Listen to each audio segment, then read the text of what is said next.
This is module 5, data, sources of data, types of data, and data collection methods will be discussed here. Please subscribe to this presentation and also share it. Press the bell like button that is by the side of subscribe, and so that you can receive other presentations from us. Thank you.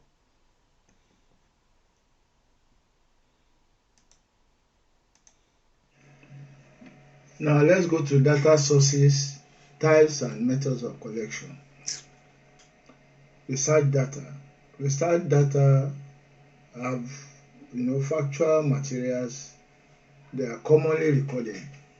They are materials of fact, commonly recorded, retained by the collector in an acceptable form to the scientific community, so that it can support your research findings. In other words, your research findings must be evidence-based, and to get the evidence, you must collect data. These data formats can be in form of interview, which you keep in your interview notebooks or recorded in your interview notebooks. It can take the form of survey responses, in which you count the number of people who responded to a particular question. You can use software. You can take the form of software where you use code measurements from laboratory, or field equipment. You can use equipment as well. You can use images from photographs, films, scans, autoradiograms. It can be in form of audio recordings. It can be physical samples which you take on the field, and so on. Now, data sources, especially for social research. Primary. So when you say primary source, you are talking about field investigation. That is the primary source. You are referring to what you did on the field and how you did it. Now, observation, you can observe from the field. You can interview respondents from the field. You can also use questionnaire schedules, whether self-study, by mail or whatever, which you send to respondents to be able to extract information relating to your research problem. Now, secondly, you can have secondary data, which you call documentary sources. So data can be from two sources, primary and secondary. The primary one you call field investigation. That's where you obtain primary information. The secondary information is obtained from documentary sources, and documentary sources include information obtained from books, which you have to reference, you have to cite, then from published official data, by institutions, corporations, and so on, then survey reports from industries, memoirs of people who have lived in the past or who are still living, travel logs, history for your historical research, people who are dead then or who got first-hand information and you are trying to collect second-hand information from them, unpublished documents that are kept somewhere that have not been published. There are so many of them in the Vatican. If you are doing a research relating to religion, there are so many unpublished documents in the Vatican, just as an example.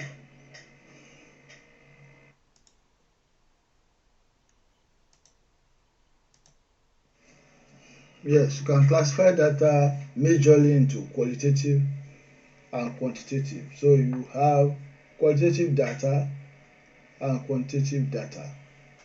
Qualitative data refers to data that are non-numeric data. They are not in numbers, in integers. and you can have two types which are categorical. So if you have categorical data, it is a qualitative data, and data that measures attributes, which are non-metric scoring data. Then you can have your data also can be nominal or ordinal, which is reflecting whether it's reflecting that it is non-numeric.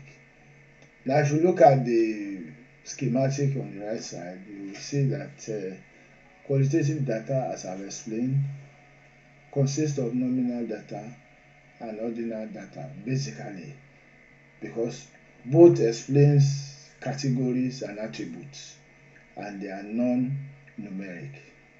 So there are examples here, like nominal data, for example, gender, men, women. Then you also have hair color, brown, blondie, So these are usually categorical. You can categorize your respondents into this group, to each of these groups, and there is no metric measurement involved at all. Ethnicity, maybe African, Asian, American, Hispanic, and so on. And you also have maybe gender, as I said. I think yes, gender, male or female, men or women, different sexes like that. Then you can have ordinal data. Ordinal data really measures attributes. Under types we talked about categorical data and attributive data. Here it talks about attributes. So you have first, second, third. You have letters in grade A, B, C, trying to measure their attributes in a non-metric way. You also have economic status, which can be measured in low, medium, high. These are non-metric data.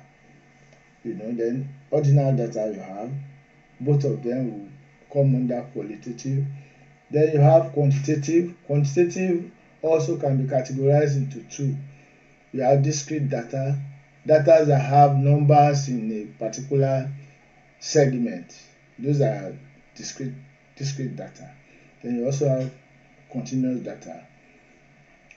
Now for quantitative, let me go back to that again.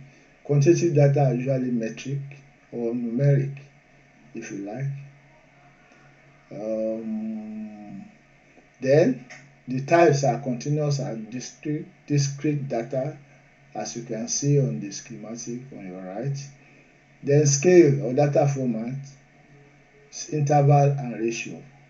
So while interval and ratio applies to quantitative data, nominal and ordinal applies to quantitative data. I'm sure we are still going to come to this as we progress. So we should be very careful. If you say quantitative data, you are referring to data that are measured in interval and ratio scale. And if you say qualitative, you are referring to data measured in either nominal or ordinal scale. If you want to read more about it, a link is already there, and that explains more to you and can expand more on what I have said. But I have provided the basic explanations, which should leave you with no doubt as to what we are trying to pass through, or what we are trying to get across to you.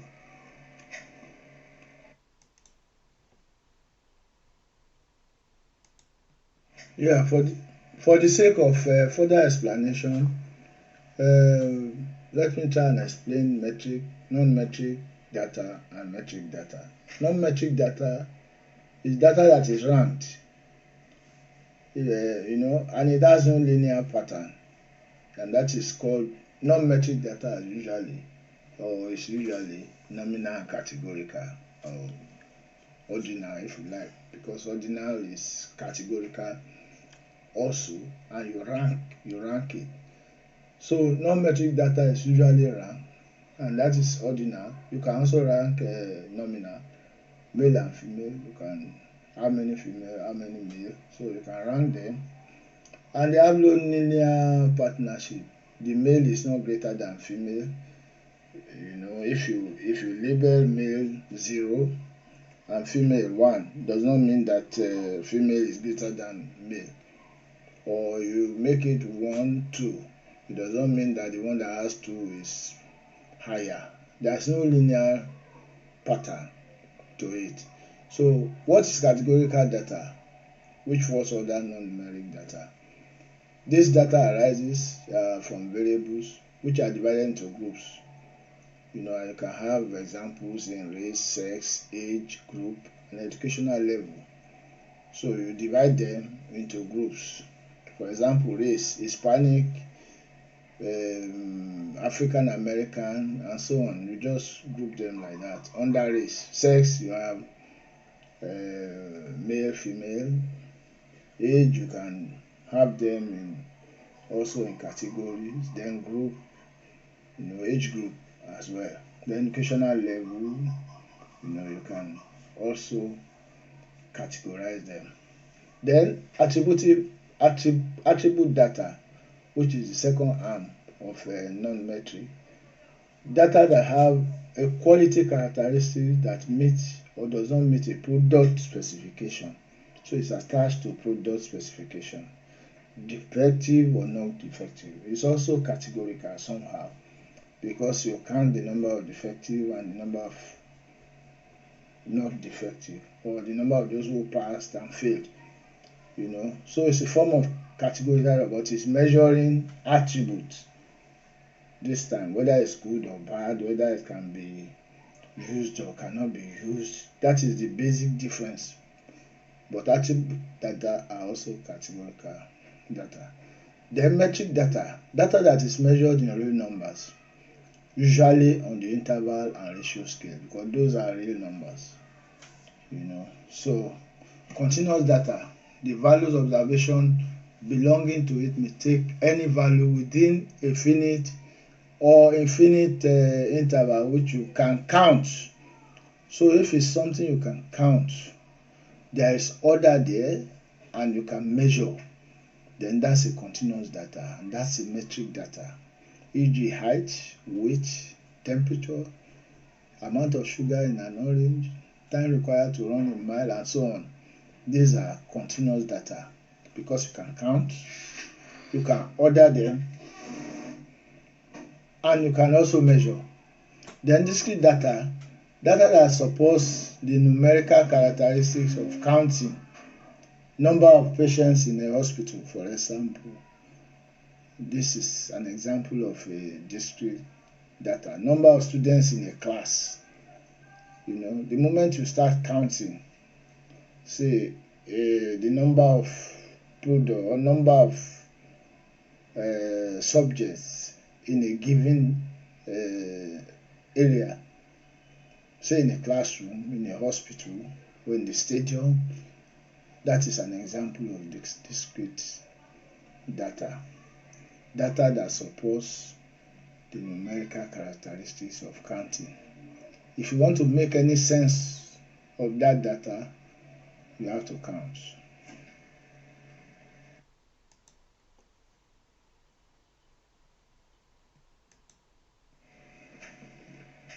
Research instruments are methods of data collection. When you hear research instruments, they are referring to methods by which you can collect data for research purpose.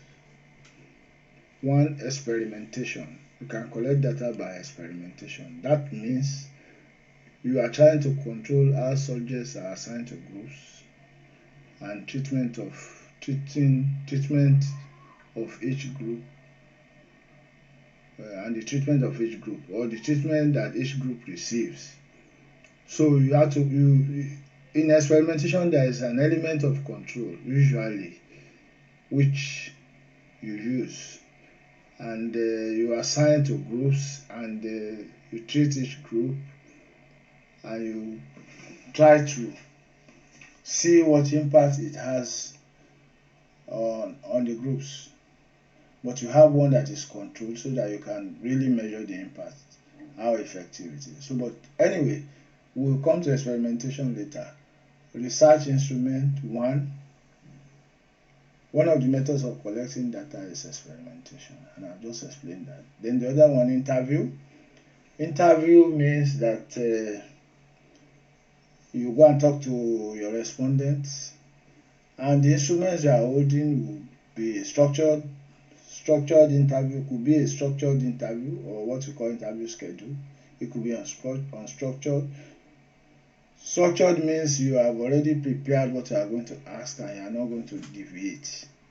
Unstructured means that you have not really documented. You have an idea of what you are going to ask, and it's not arranged. It depends on the response of the respondent that will instigate further questioning or what you are going to ask. Then you have semi-structured. Semi-structured is a mixture of both. It's a hybrid of the structured and the unstructured. Then for example, now what are the methods that you can use for interview? You can use personal interview, which could be in-depth or focused. You can have a group of people, 8, 9, 5.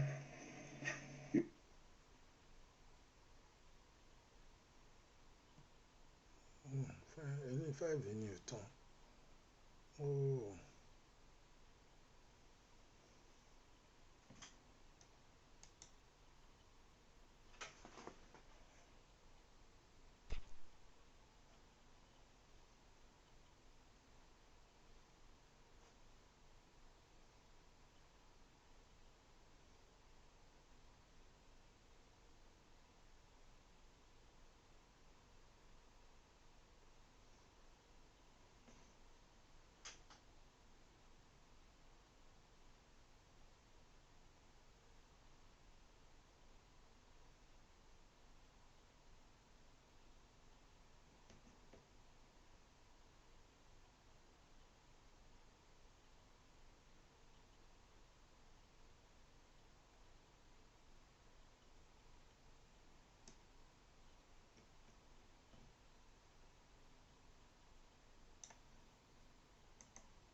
Personal interview, in-depth/focus groups, telephone interviews, mail surveys, computer direct interviews, email surveys, internet/intranet, web page, surveys, scanning questionnaires.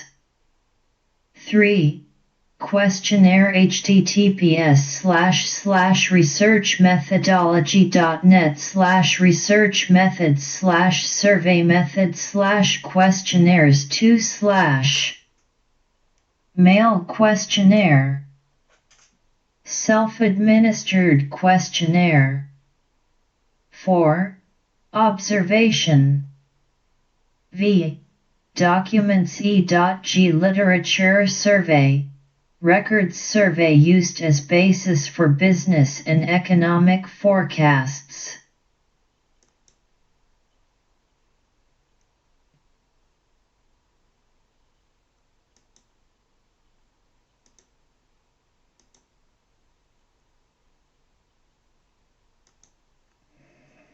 By way of further explanation, let me forge ahead again. Experimental, I said before that you need to manipulate one variable to determine if changes in that variable cause changes in another variable, which you call control variable. So you have a variable of manipulation and a control variable. So you just use it to determine if the manipulation of that variable causes changes. So it's a cause effect exercise really, and that is the crux of experimental research or experimental instrument when you are collecting data. Then interview, you can use scripts for conducting your interview. Scripts contain unstructured and structured questions, or both, or a hybrid of both, as I've explained. There's a link there that leads you to further study on interview. Then interviewers must be trained, that must be said. They must be trained to locate, identify and motivate respondents, to clarify concerns, observe quality of responses, and enlist the cooperation and record responses. These are their basic assignments, and you have to train them for that. Otherwise, they will not be able to do the job well. So you must train them properly. Then conducting it, an interviewer must have the opening remarks, must know how to gain entry in a non-threatening appearance. Of course, if you are properly trained, you will be smiling, introduce yourself and state the purpose, explain the study, ask questions, be informal but be exact, and the questions must be channeled towards your research questions so that you can get answers to them. Then observation, you can use sensory organs like eyes to observe, ears, nose, then you pay attention and perception to collect the data, which must be on purpose. You will get further link to the further link is given there. Then observation can be controlled, uncontrolled observation. It can be controlled or uncontrolled observation. So if it's a controlled observation, then participant and non-participant observation. It means that you have a measure of control on your observation. If it's uncontrolled, it's just open. It's just freelance observation. It's just open. Then you also have participant and non-participant observation. Participant means it becomes part of what is observed.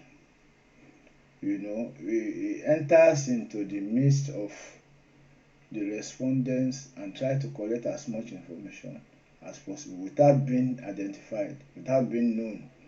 Non-participant is that it must be known, it must come to them and observe. Even if it does not come to them, he can observe from a distance. Depending on the exigencies of his work, he can observe from a distance.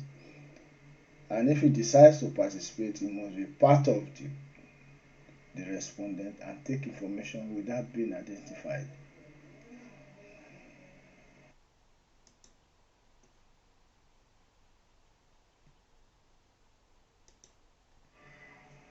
Now I want to pay particular attention to questionnaire and its construction because it's almost always used in social research, And questionnaire is an instrument that consists of a set of questions, designed to gather information or data for analysis. The results of this gathering of questions are to be used to answer your research question or to test the relevant hypothesis that you have put forward. So it has a purpose. The questionnaire has a purpose. The set of questions which you design are usually literature derived questions which have been asked before or related researches, and that must be justified really And the purpose to get information, or the result of which will enable you to answer research questions or to test hypothesis. Now you can have a link to that and read more. The questions in the questionnaire are derived from the aims and objectives of the study. So all your questions that you are going to ask in your questionnaire must be derived from the aims and objectives of the study, and it must relate directly to the research questions and hypothesis of the study. So the question must be research related, must be specific, so that you can get answers to them. And at the same time, if you are going by way of hypothesis, you'll be able to formulate your answer. I mean, how do I put it now? You should be able to, that will be able to give a clear statement as to what is acceptable and what is not acceptable in your hypothesis testing. Now, parts of the questionnaire will be, first part will be demography of respondents, their age, their places of work, all information that are relevant to the respondent, to show that the respondents have the capacity and credibility to answer your questions, and that they are sufficiently knowledgeable to provide reasonable answers to your question. Then administrative information you also have to provide. Then the data on the relevant variables, which you have also got from the literature. So your questions will be fashioned along these three heads. You can also read more on the link provided. Then pre-questionnaire construction. You must obtain your variables of study and constructs from the literature review. I have said that before. What you are going to query, question, must have been done before, and you can get their constructs and their sub-variables from the literature. So for example, if you are going to ask questions on satisfaction, you will know that there are certain sub-variables. Satisfaction as a construct must have some sub-variables under, which together will make up what is called satisfaction as a construct. So it is from this that you draw up your questions. It must be related to your construct. So you define the construct and variables, which you get it from literature. And post-questionnaire construction. Well, after you have done your construction of it, you must administer it. You must analyze the response. You also observe the response rate. If there are outliers, you weed them away, and missing values too, you treat them appropriately. The basic thing I want you to understand here is that the construction of the questionnaire derives from your research problem. So if you look at the diagram you have to your right, you see that your research problem and the research title are very closely related. So it is from your problem that you derive your title. So your title must address your problem. Then you go to C. Your aim will also be your title, closely related to your title and the focus of your study. Then D, your objectives and research questions must also relate to your aim and focus. Then E also will be the sub questions, because you first ask the major question, then you have sub questions under that which relate to the major question. Then altogether those sub questions now make up your questionnaire. So you can see that they are all closely tied together. They are closely related. You can't just bring a question from nowhere. In any case, this will still be subject to content analysis, or what you call reliability analysis, to make sure that you have asked the right questions and these respondents will understand the question you are asking. So it is very important when you are drawing up your questionnaire that you start from the research problem, and then your title also is related to research problem. So you search literature and see what your objective should be and your research question should be. That literature gives you an idea, not the exact objectives, but gives you an idea what your objective should be. And your research questions must also be related to your objective. So if your objective is to determine the height of something, the question should be asking what is the height. It's coming by way of question. That's research question. What is the height? So your objective is to determine the height of a building. Then your research question relating to that objective will be what is the height of that building. So you are trying to find out something to determine, and this one is asking what is the height. Once you get the height, you have determined the height of the building. So this is how I want you to see it. Then when you have the major problems there, the major question there, you have sub question. How do you measure it? How do you measure the height? How do you go about it? That's a sub question under what is the height. So all the sub questions will lead you to the main question. So you can read more on this. It's not a difficult thing, but very important that you understand it.